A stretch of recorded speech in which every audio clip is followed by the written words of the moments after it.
hydrogen has always had an image problem. Rightly or wrongly, people associate hydrogen with explosions.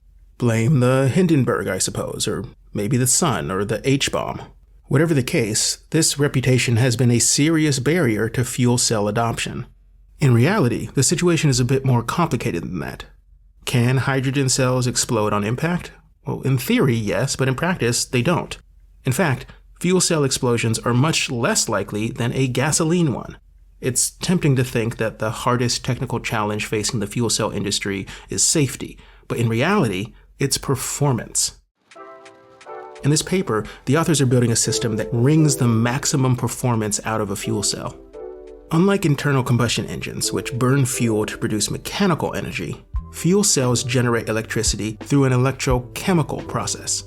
They pull electrons from hydrogen atoms, creating an electric current, and then combine the hydrogen with oxygen to produce water. No flames, no emissions. There are several types of fuel cells, low temperature and high temperature. Within that latter group are several subtypes. The one we're looking at today is called SOFC, solid oxide fuel cells. They run very hot, between 600 and 1000 degrees Celsius. This allows for greater fuel flexibility, enabling them to operate on hydrogen as well as hydrocarbon fuels like methane or even ammonia.